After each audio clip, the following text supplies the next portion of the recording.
ಸಮಗ್ರ ಕ್ರಾಂತಿಯ ಹರಿಕಾರರಾಗಿ ಹಿಡಿದ ತತ್ವ, ನಂಬಿದ ಸಿದ್ಧಾಂತ ಎಂತಹ ಕಷ್ಟ ಕಾಲದಲ್ಲೂ ಕೈ ಬಿಡದೆ ಸಾಧಿಸುವಂತಹ ಧೀರೋದಾತ್ತ ಜನನಾಯಕ ಬಸವಣ್ಣನವರನ್ನ ಬದುಕಿನುದ್ದಕ್ಕೂ ಹಾಸಿ ಹೊದ್ದುಕೊಂಡು ಬಸವಣ್ಣನವರನ್ನು ಕರುನಾಡಿನ ಸಾಂಸ್ಕೃತಿಕ ನಾಯಕ ಎಂದು ಘೋಷಣೆ ಮಾಡಿರುವಂತಹ ನಮ್ಮ ಅಭಿಮಾನದ ಶ್ರೀ ಸಿದ್ದರಾಮಯ್ಯನವರನ್ನ ಹೃದಯ ತುಂಬಿ ಮಠಾಧಿಪತಿಗಳ ಒಕ್ಕೂಟದ ಪರವಾಗಿ ನಾವು ಗೌರವಿಸ್ತಾ ಇದ್ದೇವೆ.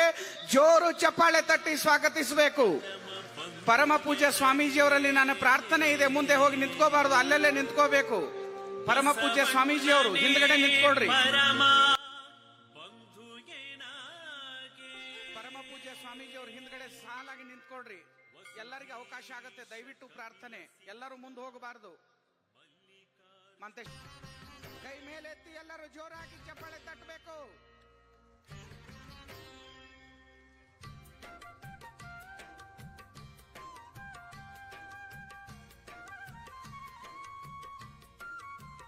ಬಸವಣ್ಣನವರ ಭಾವಚಿತ್ರವನ್ನ ಇದೀಗ ಅನಾವರಣಗೊಳಿಸ್ತಾ ಇದ್ದಾರೆ. ಅವರೆಲ್ಲರಿಗೂ ಶರಣಾರ್ಥಿಗಳು. ದಯವಿಟ್ಟು ಮುಂದಿನ ಕಾರ್ಯಕ್ಕೆ ತಾವು ಅನುಕೂಲ ಮಾಡಿಕೊಡಬೇಕು. ವಿಶ್ವಗುರು ಬಸವಣ್ಣನವರ ಭಾವಚಿತ್ರಗಳು ನಮ್ಮೆಲ್ಲರ ಮೈಮನ ಸೂರೆಗೊಳ್ತಾ ಇರುವಂತಹದ್ದು. ಆ ತತ್ವಗಳು ಕೂಡ ಮೈಮನ ಸೂರೆಗೊಳ್ಳಬೇಕು ಅನ್ನುವಂತ ಹಿನ್ನೆಲೆಯಲ್ಲಿ ಆ ಭಾವಚಿತ್ರವನ್ನು ಅನಾವರಣಗೊಳಿಸಿದ್ದಾರೆ. ಭಾವಚಿತ್ರವನ್ನು ಅನಾವರಣಗೊಳಿಸಿರುವಂತ ಎಲ್ಲರಿಗೂ ಅನಂತ ಶರಣಾರ್ಥಿಗಳು. ನಾನು ಬಸವೇಶ್ವರರ ಅಭಿಮಾನಿ.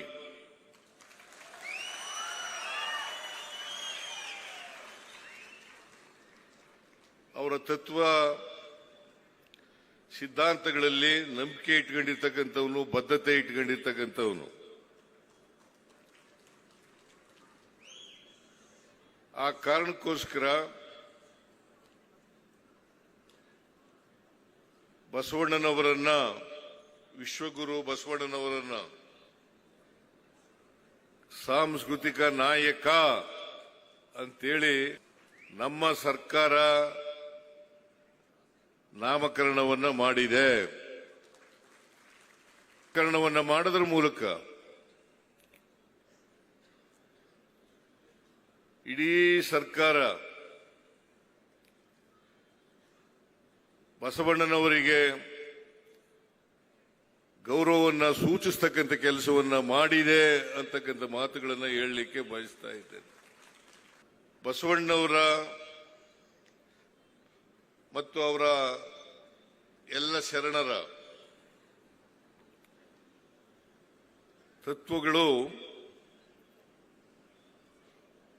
ಎಂದೆಂದಿಗೂ ಪ್ರಸ್ತುತ ಅಲ್ಲ, ಇಂದಿಗಲ್ಲ, ಮುಂದೆ ಎಂದೆಂದಿಗೂ ಪ್ರಸ್ತುತ ಇದೆ ಅಂತಕ್ಕಂಥ ಮಾತುಗಳನ್ನು ಹೇಳಲಿಕ್ಕೆ ಬಯಸ್ತಾ ಇದ್ದೇನೆ. ಅದರಲ್ಲೂ ನಮ್ಮ ಸಮಾಜದಲ್ಲಿ ಎಲ್ಲಿವರೆಗೆ ಜಾತಿ ವ್ಯವಸ್ಥೆ ಇರ್ತದೆ, ಎಲ್ಲಿವರೆಗೆ ಮೇಲು ಕೀಳು ಅಂತಕ್ಕಂಥದ್ದು ಇರ್ತದೆ, ಎಲ್ಲಿವರೆಗೆ ಚಿತ್ರಋಣ ವ್ಯವಸ್ಥೆ ಇರ್ತದೆ, ಅಲ್ಲಿವರೆಗೂ ಕೂಡ ಇದು ಬಸವಣ್ಣನವರ ತತ್ವಗಳು, ಬಸವಾದಿ ಶರಣರ ತತ್ವಗಳು ಅತ್ಯಂತ ಪ್ರಸ್ತುತ ಅಂತಕ್ಕಂಥ ಮಾತುಗಳನ್ನು ಹೇಳಲಿಕ್ಕೆ ಬಯಸ್ತಾ ಇದ್ದೇನೆ. ಬಸವಾದಿ ಶರಣರು ಸಮಾಜದಲ್ಲಿ ಜಾತಿ ರಹಿತವಾದಂಥ, ವರ್ಗರಹಿತವಾದಂಥ, ಸಮಾನತೆಯಿಂದ ಕೂಡಿರ್ತಕ್ಕಂಥ ಮಾನವ ಸಮಾಜದ ನಿರ್ಮಾಣದ ಕನಸನ್ನ ಕಂಡಿದ್ರು ಅಂತಕ್ಕಂಥದ್ದನ್ನು ನಾವು ಯಾವತ್ತೂ ಕೂಡ ಮರೀಲಿಕ್ಕೆ ಸಾಧ್ಯ ಇಲ್ಲ. ನಾವೆಲ್ಲರೂ ಕೂಡ ಮೂಲತಃ ಮಾನವರು,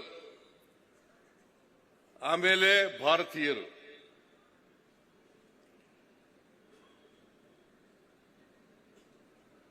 ನಾವೆಲ್ಲರೂ ಕೂಡ ಸಮಾಜದಲ್ಲಿ ಮಾನವರಂತೆ ಬದುಕತಕ್ಕಂಥ ವ್ಯವಸ್ಥೆ ನಿರ್ಮಾಣ ಮಾಡಬೇಕು. ನಮ್ಮಲ್ಲಿ ಯಾವುದೇ ಭಿನ್ನಾಭಿಪ್ರಾಯಗಳಿರಬಾರದು, ಯಾವುದೇ ತಾರತಮ್ಯಗಳಿರಬಾರದು, ಯಾವುದೇ ಅಸಮಾನತೆಗಳು ಇರಬಾರದು. ಅಸಮಾನತೆಯನ್ನು ತೊಡೆದಾಕ್ತಕ್ಕಂಥ, ತಾರತಮ್ಯಗಳನ್ನು ತೊಡೆದಾಕ್ತಕ್ಕಂಥ ಮಾನವ ಸಮಾಜ ನಿರ್ಮಾಣ ಮಾಡ್ತಕ್ಕಂಥದ್ದೇ ಬಸವಾದಿ ಶರಣರ ಮುಖ್ಯ ಗುರಿಯಾಗಿತ್ತು ಅಂತಕ್ಕಂಥದ್ದನ್ನ ಇವತ್ತು ನಾವು ಮರೀಲಿಕ್ಕೆ ಸಾಧ್ಯ ಇಲ್ಲ. ನಾನು ಬಹುಶಃ ಕಾನೂನು ವಿದ್ಯಾರ್ಥಿ ಎಂದಿನಿಂದ ಆಗಿನಿಂದ ಇವತ್ತಿನವರೆಗೆ, ಕಾನೂನಿನ ವಿದ್ಯಾರ್ಥಿ ಆಗಿದ್ದಿನಿಂದ ಇವತ್ತಿನವರೆಗೆ ಬಸವಾದಿ ಶರಣರ ಅನುಯಾಯಿ.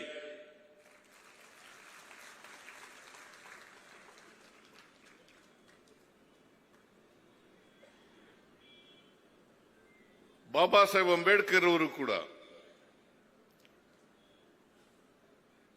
ನಮ್ಮ ಸಂವಿಧಾನದಲ್ಲಿ ಪ್ರಿಯಾಂಬಲ್ನಲ್ಲಿ ಬಸವಾದಿ ಶರಣರು ಹೇಳಿದಂತ ವಿಚಾರಗಳನ್ನೇ ಅಳವಡಿಸಿದ್ದಾರೆ.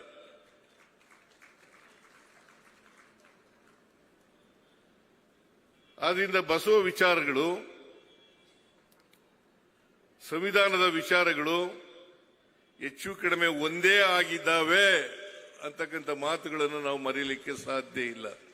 ಅದಕ್ಕೋಸ್ಕರನೇ ನಮ್ಮ ಸರ್ಕಾರ ಹೇಗೆ ಬಸವಣ್ಣನವರನ್ನ ಸಾಂಸ್ಕೃತಿಕ ನಾಯಕ ಅಂತೇಳಿ ಕರೆದೋ, ಅದೇ ರೀತಿಯಾಗಿ ಬಾಬಾ ಸಾಹೇಬ್ ಅಂಬೇಡ್ಕರ್ ಅವರು ರಚನೆ ಮಾಡಿರ್ತಕ್ಕಂಥ ಸಂವಿಧಾನದ ಪೀಠಿಕೆ ಎಲ್ಲರಿಗೂ ಗೊತ್ತಾಗಬೇಕು. ಅದಕ್ಕೋಸ್ಕರ ಶಾಲಾ ಮತ್ತು ಕಾಲೇಜುಗಳಲ್ಲಿ, ಗ್ರಾಂಟೆಡ್ ಇನ್ಸ್ಟಿಟ್ಯೂಷನ್ಗಳಲ್ಲಿ, ಎಲ್ಲ ಕಡೆ ಸಂವಿಧಾನದ ಪೀಠಿಕೆಯನ್ನು ಓದಿಸ್ತಕ್ಕಂಥ ಕೆಲಸವನ್ನು ಮಾಡ್ತಾ ಇದ್ದೀವಿ.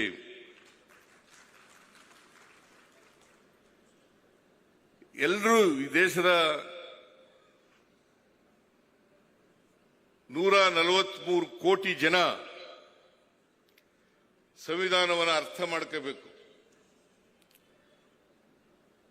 ಸಂವಿಧಾನದಲ್ಲಿ ಸ್ವಾತಂತ್ರ್ಯ, ಸಮಾನತೆ, ಭ್ರಾತೃತ್ವ, ಬಸವಣ್ಣನವರು ಹೇಳಿದ್ರಲ್ಲ, ಮಾನವ ಸಮಾಜ ನಿರ್ಮಾಣ ಆಗಬೇಕು ಅಂತೇಳಿ, ಜಾತಿ ರಹಿತವಾದಂಥ, ವರ್ಗರಹಿತವಾದಂಥ ಸಮಾಜ ನಿರ್ಮಾಣ ಆಗಬೇಕು. ಅದು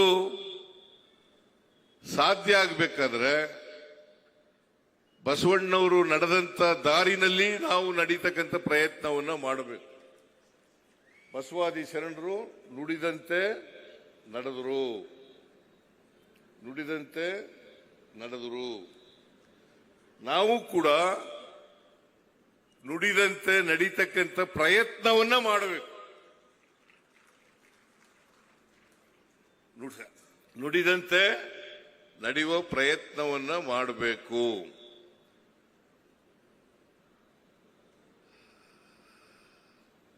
ಅದಕ್ಕೋಸ್ಕರನೇ ಬಸವಾದಿ ಶರಣರು ಇವತ್ತು ಮುಖ್ಯ ಆಗ್ತಾರೆ, ಮುಂದಿನ ದಿನಗಳಲ್ಲೂ ಕೂಡ ಮುಖ್ಯ ಆಗ್ತಾರೆ ಅಂತಕ್ಕಂಥ ಮಾತುಗಳನ್ನು ಹೇಳಲಿಕ್ಕೆ ಬಯಸ್ತಾ ಇದ್ದೀವಿ.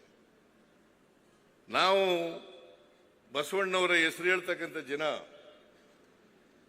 ಬಸವಾದಿ ಶರಣರ ಅನುಯಾಯಿಗಳು ಅಂತ ಹೇಳ್ತಕ್ಕಂಥ ಜನ ಮೊದಲು ಮಾಡಬೇಕಾಗಿರ್ತಕ್ಕಂಥ ಕೆಲಸ ನುಡಿದಂತೆ ನಡೀತಕ್ಕಂಥ ಪ್ರಯತ್ನವನ್ನ ಮಾಡಬೇಕು. ಅದು ಮಾಡಿದಾಗ ಮಾತ್ರ ನಾವು ಬಸವಾದಿ ಶರಣರ ಹೆಸರು ಹೇಳಲಿಕ್ಕೆ ಅರ್ಹರಾಗ್ತೇವೆ ಅಂತಕ್ಕಂಥ ಮಾತುಗಳನ್ನು ಹೇಳಲಿಕ್ಕೆ ಬಯಸ್ತಾ ಇದ್ದೇನೆ. ಇಲ್ಲದೆ ಹೋದ್ರೆ ನಾವು ಅರ್ಹರಾಗಲ್ಲ. ಇದನ್ನ ಸಮಾಜ ಮಾಡಬೇಕಾಗಿರ್ತಕ್ಕಂಥದ್ದು. ನಾನು ಜಾಸ್ತಿ ಭಾಷಣ ಮಾಡಕ್ ಹೋಗಲ್ಲ, ಯಾಕಂತಂದ್ರೆ ನಾನು ಏನೇನೋ ಹೇಳಕ್ ಹೋಗಿ ಅದು ಕಾಂಟ್ರವರ್ಸಿ ಆಗ್ಬೋದು.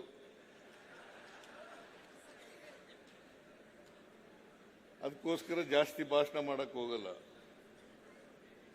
ಹೇಳಿ ಕೇಳಿ ನಮ್ಮ ಸಮಾಜದಲ್ಲಿ ಜಾತಿ ವ್ಯವಸ್ಥೆ ಇದೆ, ಅನೇಕ ಧರ್ಮಗಳಿದ್ದಾವೆ, ಅನೇಕ ಜಾತಿಗಳಿದ್ದಾವೆ.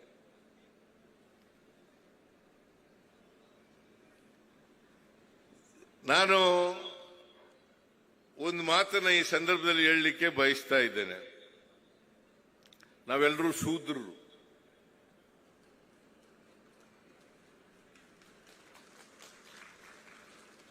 ನಾವೆಲ್ಲರೂ ಕೂಡ ಶೂದ್ರರು. ಚತುರ್ವರ್ಣ ವ್ಯವಸ್ಥೆಯಲ್ಲಿ 4ನೇ ಸ್ಥಾನ ನಮಗೆ. ಚತುರ್ವರ್ಣ ವ್ಯವಸ್ಥೆಯಲ್ಲಿ 4ನೇ ಸ್ಥಾನ. ಬ್ರಾಹ್ಮಣರು ಮೇಲ್ಗಡೆ, ವೈಶ್ಯರು 2ನೇವರು, ಕ್ಷತ್ರಿಯರು, ಶೂದ್ರರು, ಈಗ ಪಂಚಮರು ಅಂತ ಬಿಡ ಆಗ್ಬಿಟ್ಟಿದೆ.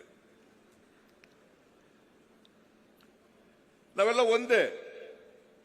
ಯಾವುದೇ ಜಾತಿ ಹೇಳ್ಕೊಂಡ್ರು ಕೂಡ ನಾವೆಲ್ಲ ಒಂದೇ. ಅದಕ್ಕೋಸ್ಕರ ಬಾಬಾ ಸಾಹೇಬ್ ಅಂಬೇಡ್ಕರ್ ಅವರು ಒಂದು ಮಾತನ್ನ ಹೇಳ್ತಾರೆ. ಯಾವಾಗ ಅಂತಂದ್ರೆ 1949 ನವೆಂಬರ್ 25ನೇ ತಾರೀಕು. 1949 ನವೆಂಬರ್ 25ನೇ ತಾರೀಕು ನಮ್ಮ ಸಂವಿಧಾನ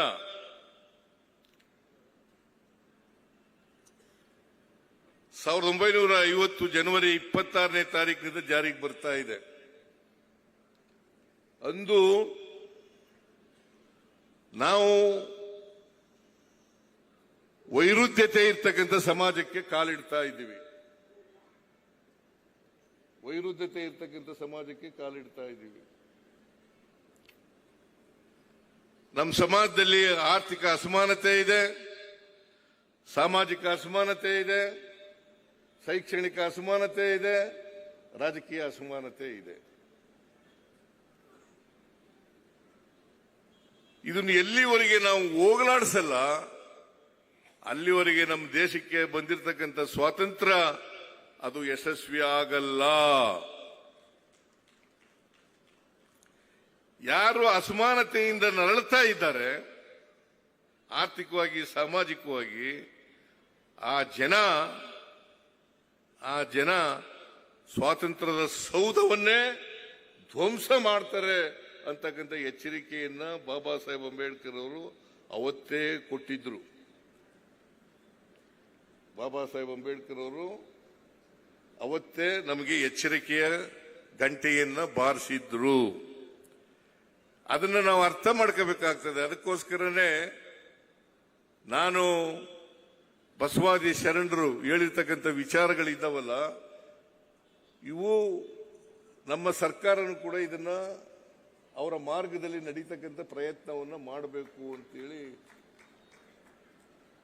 ನಾನು ತೀರ್ಮಾನ ಮಾಡಿ, ನಾನು ಮುಖ್ಯಮಂತ್ರಿ ಆದದ್ದು 2013 ಮೇ 13ನೇ ತಾರೀಕು.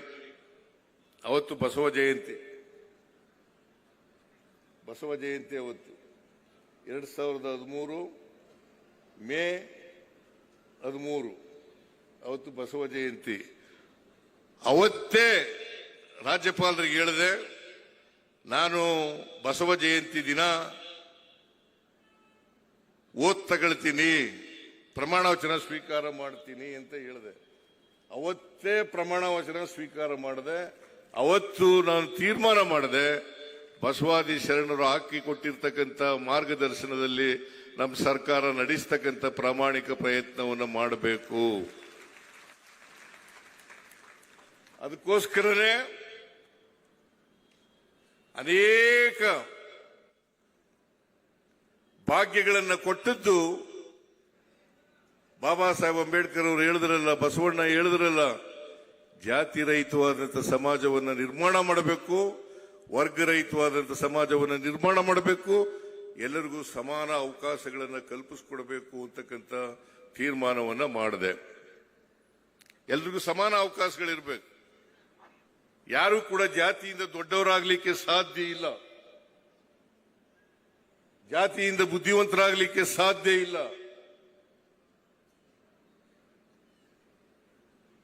ನಾವು ಯಾವುದೋ ಜಾತಿನಲ್ಲಿ ಹುಟ್ಟಿದ್ದೆವು ಅನ್ನೋ ಜಾತಿ ವ್ಯವಸ್ಥೆ ಇದೆ, ಅದಕ್ಕೋಸ್ಕರ ಹುಟ್ಟಿದೀವಿ. ನಾ ಏನು ಕುರುಬರು ಜಾತಿನಲ್ಲಿ ಹುಟ್ಟಬೇಕು ಅಂತ ಅರ್ಜಿ ಹಾಕೊಂಡಿದ್ನ?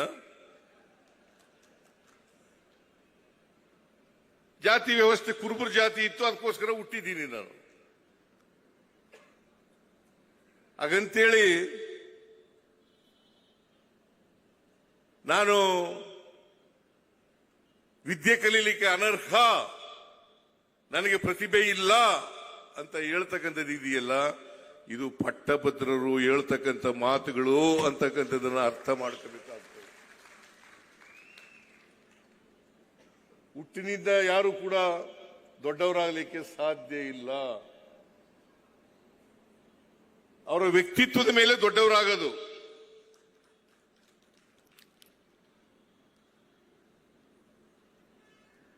ಜ್ಞಾನ ಇದೆಯಲ್ಲ, ಯಾರಪ್ಪನ ಮನೆ ಸೊತ್ತಲ್ಲ. ಆಗಿದ್ರೆ ವಾಲ್ಮೀಕಿ ರಾಮಾಯಣ ಬರೆಯಕ್ಕಾಗ್ತಿತ್ತ? ವಾಲ್ಮೀಕಿ ಹುಟ್ಟಿದ್ದು ಯಾವ ಜಾತಿನಲ್ಲಿ? ವಾಲ್ಮೀಕಿ ಜಾತಿನಲ್ಲಿ ಹುಟ್ಟಿದ್ದು, ಬೇಡರ ಜಾತಿನಲ್ಲಿ. ಮಹಾಭಾರತ ಬರೆಯಕ್ಕಾಗ್ತಿತ್ತ? ಬೆಸ್ತರ ಜಾತಿಲಿ ಹುಟ್ಟಿದಂಥವರು ಮಹಾಭಾರತ ಬರೆಯಕ್ಕಾಯ್ತಿತ್ತ? ದಲಿತ ಜಾತಿಯಲ್ಲಿ ಹುಟ್ಟಿದಂಥವರು ಸಂವಿಧಾನ ಬರೀಲಿಕ್ಕೆ ಸಾಧ್ಯ ಆಗ್ತಿತ್ತ? ಆದ್ರಿಂದ ನಾವು ತಿಳ್ಕೋಬೇಕಾಗಿರ್ತಕ್ಕಂಥದ್ದು, ಜ್ಞಾನ ಯಾರ ಸೊತ್ತು ಅಲ್ಲ, ಅವಕಾಶಗಳು ಸಿಕ್ಕಬೇಕು ಅಷ್ಟೇ.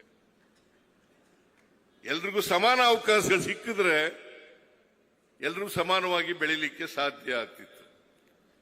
ಸಮಾನ ಅವಕಾಶಗಳು ಸಿಕ್ಕದೇ ಇದ್ರಿಂದ ಅಸಮಾನತೆ ನಿರ್ಮಾಣ ಆಯಿತು. ಈ ಅಸಮಾನತೆ ಹೋಗಲಾಡಿಸ್ಬೇಕಾ ಬೇಡ? ಅದಕ್ಕೋಸ್ಕರ ಬಸವಣ್ಣವರು ಹೇಳದಂತ, ಅಂಬೇಡ್ಕರ್ ಹೇಳದಂತ, ಬುದ್ಧ ಹೇಳದಂತ, ಮಹಾತ್ಮ ಗಾಂಧಿ ಹೇಳದಂತ ವಿಚಾರಗಳಲ್ಲಿ ನಂಬಿಕೆ ಇಟ್ಕೊಂಡು ಕೆಲಸ ಮಾಡ್ತಕ್ಕಂಥ ಪ್ರಯತ್ನವನ್ನ ಮಾಡಬೇಕು. ಅದು ಮಾಡಿದಾಗ ಮಾತ್ರ ನಾವು ಎಲ್ಲರನ್ನು ಮುಖ್ಯವಾಗಿ ಇಲ್ಲಿಗೆ ತರಲಿಕ್ಕೆ ಸಾಧ್ಯ ಆಗ್ತದೆ, ಸಮ ಸಮಾಜವನ್ನು ನಿರ್ಮಾಣ ಮಾಡಲಿಕ್ಕೆ ಸಾಧ್ಯ ಆಗ್ತದೆ. ಪ್ರತಿಯೊಬ್ಬರಿಗೂ ಕೂಡ ಇಂಥ ಅಸಮಾನತೆ ಇರ್ತಕ್ಕಂಥ ಸಮಾಜದಲ್ಲಿ, ಅನೇಕ ಜಾತಿಗಳು, ಅನೇಕ ಧರ್ಮಗಳು ಇರತಕ್ಕಂಥ ಜಾತಿನಲ್ಲಿ ಸಹಿಷ್ಣುತೆಯನ್ನ ಬೆಳೆಸಿಕೊಳ್ತಕ್ಕಂಥ ಪ್ರಯತ್ನವನ್ನ ಮಾಡಬೇಕು. ಸಹಿಷ್ಣುತೆ, ಸಹಬಾಳ್ವೆ, ಇದನ್ನ ಬೆಳೆಸಿಕೊಳ್ತಕ್ಕಂಥ ಕೆಲಸವನ್ನ ಮಾಡಬೇಕು. ಸಹಿಷ್ಣುತೆ, ಸಹಬಾಳ್ವೆ, ಈ ವಿಚಾರ, ಈ ವ್ಯಕ್ತಿಗತವಾಗಿ ಇವುಗಳನ್ನ ನಾವು ನಮ್ಮ ಜೀವನದಲ್ಲಿ ಅಳವಡಿಸ್ಕೊಳ್ತಕ್ಕಂಥ, ಆ ದಾರಿಯಲ್ಲಿ ನಡೀತಕ್ಕಂಥ ಪ್ರಯತ್ನವನ್ನ ಮಾಡಬೇಕು. ಅನೇಕ ಧರ್ಮಗಳಿದ್ದಾವೆ, ಆ ಧರ್ಮದಲ್ಲಿ ಹುಟ್ಟುವಂತ ಯಾರು ಹೇಳಿಲ್ಲ. ಇವತ್ತು ಜನರನ್ನ ತಪ್ಪು ದಾರಿಗೆ ಎಳೀತಕ್ಕಂಥ ಪ್ರಯತ್ನವನ್ನ ಮಾಡ್ತಾ ಇದ್ದೀರಿ. ನೀವೆಲ್ಲ ಯಾಕೆ ನಾನು ಈ ಮಾತನ್ನ ಒತ್ತಿ ಒತ್ತಿ ಹೇಳ್ತಾ ಇದ್ದೀನಿ ಅಂದ್ರೆ, ನೀವೆಲ್ಲ ಬಸವಾದಿ ಶರಣರ ಅನುಯಾಯಿಗಳು.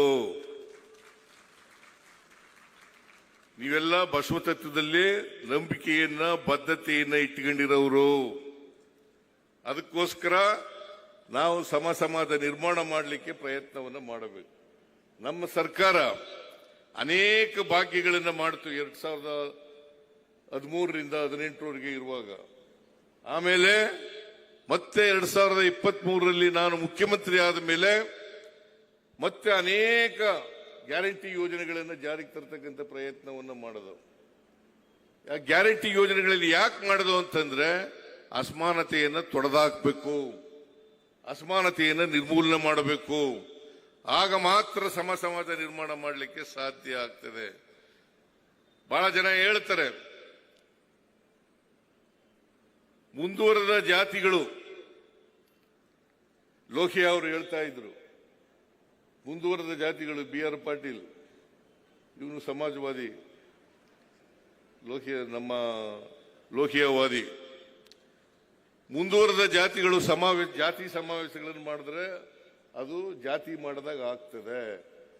ಹಿಂದುಳಿದ ಜಾತಿಗಳು ಸಮಾವೇಶಗಳನ್ನು ಮಾಡಿದ್ರೆ ಅದು ಜಾತಿ ಸಮಾವೇಶ ಆಗಲ್ಲ ಸಮಾನತೆಯ ಸಮಾವೇಶ ಆಗ್ತದೆ ಅಂತಕ್ಕಂಥ ಮಾತುಗಳನ್ನ ಬಹಳ ಸ್ಪಷ್ಟವಾಗಿ ಹೇಳಿದ್ದಾರೆ. ಅದಕ್ಕೋಸ್ಕರವಾಗಿ ನಾವೆಲ್ಲರೂ ಕೂಡ ಜಾತಿ ಸಂಘಟನೆಗಳ ಮೂಲಕ ಗುರಿ ಏನಪ್ಪಾ ಇರಬೇಕು ಅಂತಂದ್ರೆ, ನಾವು ಒಂದೇ ಸಮಾಜವಾಗಿ ನಿರ್ಮಾಣ ಮಾಡ್ತಕ್ಕಂಥದ್ದು, ಮಾನವ ಸಮಾಜ ನಿರ್ಮಾಣ ಮಾಡ್ತಕ್ಕಂಥದ್ದು, ಮಾನವ ಧರ್ಮ ನಿರ್ಮಾಣ ಮಾಡ್ತಕ್ಕಂಥ ಕೆಲಸವನ್ನ ಮಾಡಬೇಕು. ಅದನ್ನ ಮಾಡಿದ್ರೆ ಮಾತ್ರ ಸಮ ಸಮಾಜವನ್ನ ನಿರ್ಮಾಣ ಮಾಡಲಿಕ್ಕೆ ಎಲ್ಲರೂ ಮುಖ್ಯವಾಗಿ ತರಲಿಕ್ಕಂತ ಅನೇಕ ಕೆಲಸಗಳನ್ನ ನಾವು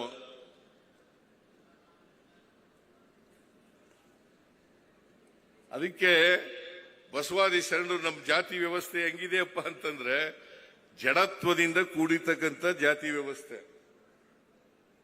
ಜಡತ್ವದಿಂದ ಕೂಡ್ತಿರ್ತಕ್ಕಂಥ ಜಾತಿ ವ್ಯವಸ್ಥೆ. ನಮ್ಮ ಜಾತಿ ವ್ಯವಸ್ಥೆಗೆ ಚಲನೆ ಇಲ್ಲ. ಅದಕ್ಕೆ ಬಸವಣ್ಣವರು ಒಂದು ಹೊಸ ಧರ್ಮವನ್ನೇ ಮುಟ್ಟಾಕಿದ್ರು.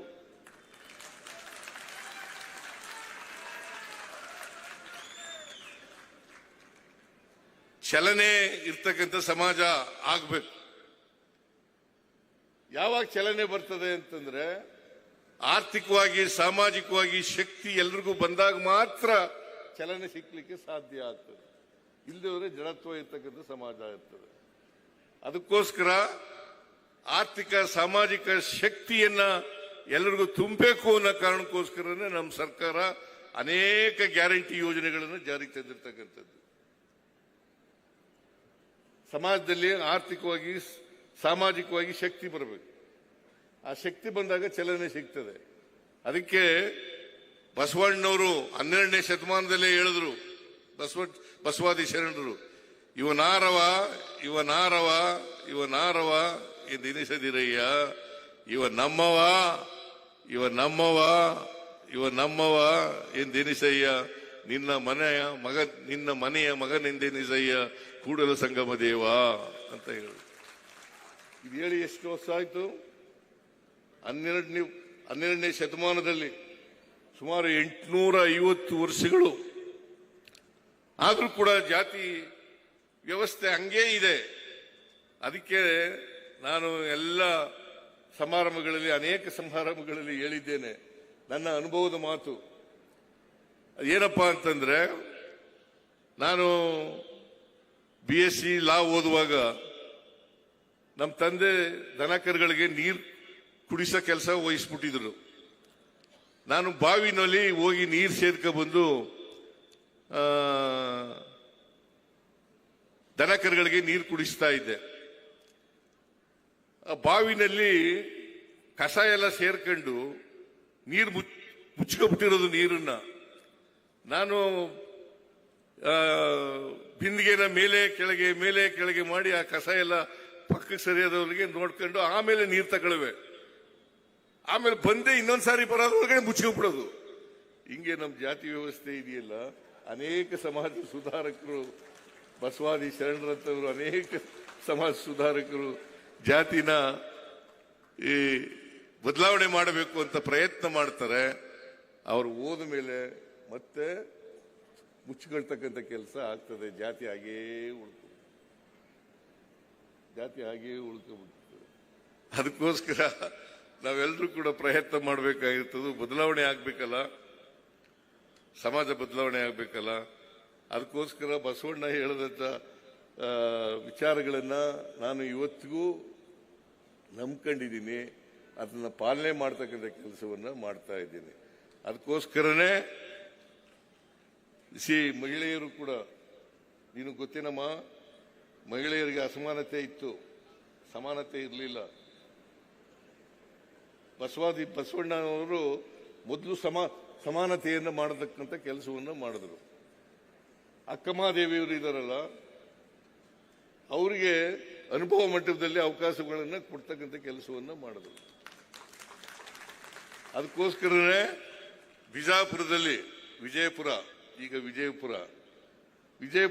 ಮಹಿಳಾ ವಿಶ್ವವಿದ್ಯಾನಿಲಯಕ್ಕೆ ಅಕ್ಕ ಮಹಾದೇವಿ ವಿಶ್ವವಿದ್ಯಾನಿಲಯ ಅಂತಕ್ಕಂಥ ಹೆಸರನ್ನ ಇರ್ತಕ್ಕಂಥ ಕೆಲಸ ಮಾಡಿದೆ. ಆಮೇಲೆ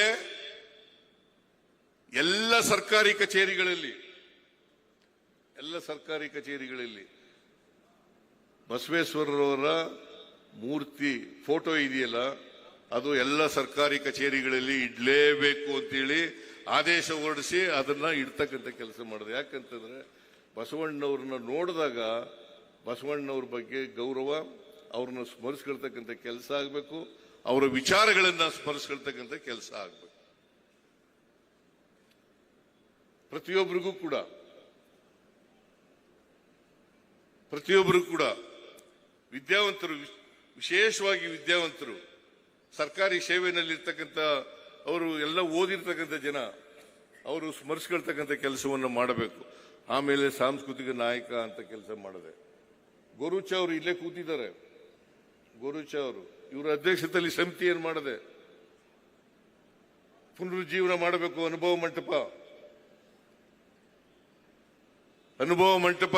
ಪುನರುಜ್ಜೀವನ ಮಾಡಬೇಕು ಅಂತೇಳಿ ಇವರ ಅಧ್ಯಕ್ಷತೆಯಲ್ಲಿ ವರದಿ ಕೊಡ್ಲಿಕ್ಕೆ ಸಮಿತಿಯನ್ನು ಮಾಡಿದೆ. ಅದನ್ನೇ ಹೇಳಿದ್ರು. ಈಗ ಬಸವ ಕಲ್ಯಾಣದಲ್ಲಿ ಈಗ ನಾನು ಆ ವರದಿ ಕೊಟ್ಟ ಮೇಲೆ ನಮ್ಮ ಪಕ್ಷ ಸೋತ್ಬಿಡ್ತು. ನಾನು ಮುಖ್ಯಮಂತ್ರಿ ಸ್ಥಾನದಿಂದ ಕೆಳಗಿಳಿಬೇಕಂತ ಪರಿಸ್ಥಿತಿ ಬಂತು. ಬಟ್ ಈಗಲೂ ಕೂಡ ಕುಂಠಿತ ನಡೆದಿದೆ. ಮುಂದಿನ ವರ್ಷದೊಳಗಡೆ ಅನುಭವ ಮಂಟಪವನ್ನು ಸಂಪೂರ್ಣಗೊಳಿಸ್ತಕ್ಕಂಥ ಕೆಲಸವನ್ನ ಮಾಡ್ತೇವೆ.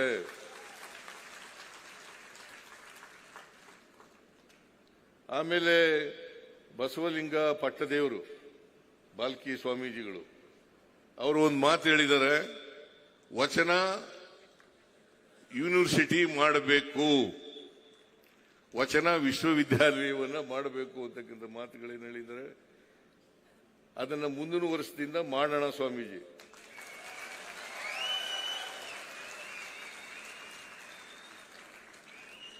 ನಾನು ರಾಜಕೀಯದಲ್ಲಿ ಏನು ಮಾತು ಕೊಡ್ತೇನೆ ಆ ಮಾತುಗಳನ್ನ ನಡೆಸ್ತಕ್ಕಂಥ ಕೆಲಸವನ್ನ ಮಾಡ್ತೇನೆ ಅಂತಕ್ಕಂಥ ಮಾತುಗಳನ್ನು ಹೇಳಲಿಕ್ಕೆ ಬಯಸ್ತಾ ಇದ್ದೀನಿ.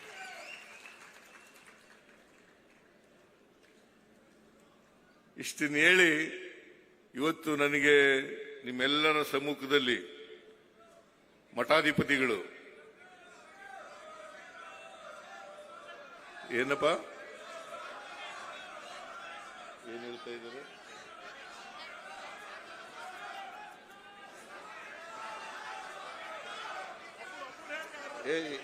ಏನ್ ಹೇಳ್ತಾ ಇದ್ದಾರೆ, ಮಧ್ಯ ಹಾಗೆ ಮಾತಾಡಬಾರ್ದು. ಏನು ಹೇಳ್ತಾ ಇದ್ದೀರಿ ಅರ್ಥ ಆಗ್ತಾ ಇಲ್ಲ. ಮೆಟ್ರೋ ಹೌದಾ?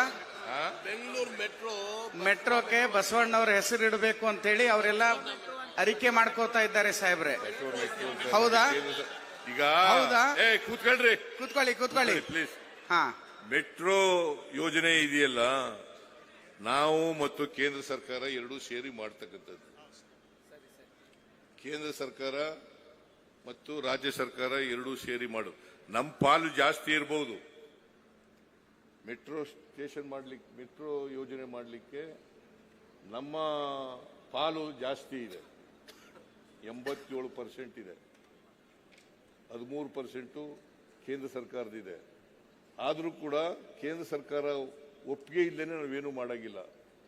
ನಾನು ಕೇಂದ್ರ ಸರ್ಕಾರಕ್ಕೆ ಈ ವಿಚಾರನ ಅವ್ರ ಮುಂದೆ ಇಡ್ತಕ್ಕಂಥ ಕೆಲಸವನ್ನ ಮಾಡ್ತೇನೆ.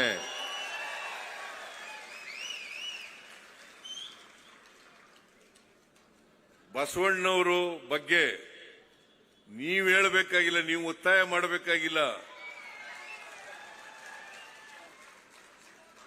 ನನಗೆ ಬಸವಲಿಂಗ ಪಟ್ಟದೇವರು ಅವರು ಸ್ವಾಮೀಜಿಗಳು ಮತ್ತು ಅನೇಕ ಸ್ವಾಮೀಜಿಗಳೆಲ್ಲ ಬಂದು ಬಸವಣ್ಣನವರನ್ನ ಸಾಂಸ್ಕೃತಿಕ ನಾಯಕ ಅಂತ ಮಾಡಬೇಕು ಅಂತ ಹೇಳಿದೆ.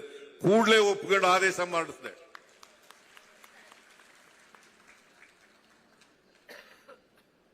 ಅದರಿಂದ ನಮ್ದೇ ಸರ್ಕಾರದಿಂದ ಪ್ರಾಜೆಕ್ಟ್ ಮಾಡಿದ್ರೆ ಅದು ಈಗಲೇ ಒಪ್ಪಿಗೆ ಕೊಟ್ಬಿಡ್ತಿದ್ದೆ.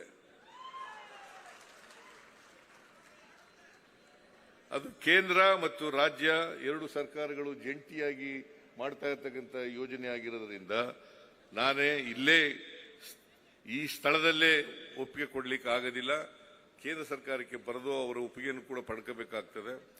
ಆದ್ರಿಂದ ನೀವು ಹೇಳದಂತ ವಿಚಾರ ಇದೆಯಲ್ಲ, ಇದ್ರ ಬಗ್ಗೆ ನಮ್ಮ ಸರ್ಕಾರ ಗಮನ ಹರಿಸ್ತದೆ ಅಂತಕ್ಕಂಥ ಮಾತುಗಳನ್ನು ಹೇಳಿ ಇವತ್ತು ಎಲ್ಲ ನಿಮ್ಮ ಸಮ್ಮುಖದಲ್ಲಿ ಸ್ವಾಮೀಜಿಗಳು, ಬಸವ ಪರ ಸ್ವಾಮೀಜಿಗಳು ಅಲ್ಲ, ಬಸವ ಪರ ಸ್ವಾಮೀಜಿಗಳು ನೀವೆಲ್ಲ ನನಗೆ ಅಭಿನಂದನೆಯನ್ನು ಸಲ್ಲಿಸಿದ್ದೀರಿ. ಅದಕ್ಕೋಸ್ಕರ ನಿಮ್ಮೆಲ್ಲರಿಗೂ ಕೂಡ ಶರಣಾರ್ಥಿಗಳು ಅಂತಕ್ಕಂಥ ಮಾತುಗಳನ್ನು ಹೇಳಿ ನನ್ನ ಮಾತುಗಳನ್ನು ಮುಗಿಸ್ತೇನೆ.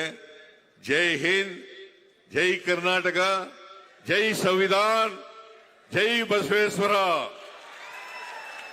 ವಿಶ್ವಯನ್ನು ಹಾಕಿ ನೋಡಿ, ವಿಜಯಪುರದಲ್ಲಿ BLD ಸಂಸ್ಥೆಯನ್ನು ಎಷ್ಟರ ಮಟ್ಟಿಗೆ ಅವರು ಬೆಳೆಸಿದ್ದಾರೆ ಅಂದ್ರೆ ಇಡೀ ದೇಶವೇ ಹೆಮ್ಮೆ ಪಡುವಂತೆ ಅವರು ಬೆಳೆಸಿದ್ದಾರೆ ಅಂದ್ರೆ ಅದು ಸಣ್ಣ ಮಾತೇನಲ್ಲ. ನಾವೆಲ್ಲರೂ ಜೋರಾಗಿ ಚಪ್ಪಾಳಿಯನ್ನು ತಟ್ಟಿ ಡಾಕ್ಟರ್ MB ಪಾಟೀಲರನ್ನ ನಾವೆಲ್ಲರೂ ಶುಭ ಹಾರೈಸುವಂತದ್ದು. ಅವರು ನನಗೆ ಸನ್ಮಾನ ಬೇಡ, ನನಗೆ ಸನ್ಮಾನ ಬೇಕಾಗಿಲ್ಲ ಅಂತ ನೂರಾರು ಸಾರಿ ಹೇಳಿದ್ರು ಕೂಡ ಪೂಜ್ಯರು ಗೌರವ ಆಶೀರ್ವಾದವನ್ನ ದಯಪಾಲಿಸ್ತಾ ಇದ್ದಾರೆ. MB ಪಾಟೀಲರು ಶತಾಯುಷಿಗಳಾಗಿ ನಮ್ಮ ಧರ್ಮದ ಕುರಿತಾಗಿ, ಸಮಾಜದ ಕುರಿತಾಗಿ, ಈ ನಾಡಿನ ಕುರಿತಾಗಿ ದೇಶದ ಸೇವೆಯನ್ನು ಮಾಡಲಿ ಅನ್ನುವಂತ ಹಿನ್ನೆಲೆಯಲ್ಲಿ ಪೂಜ್ಯರು ಆಶೀರ್ವದಿಸ್ತಾ ಇದ್ದಾರೆ.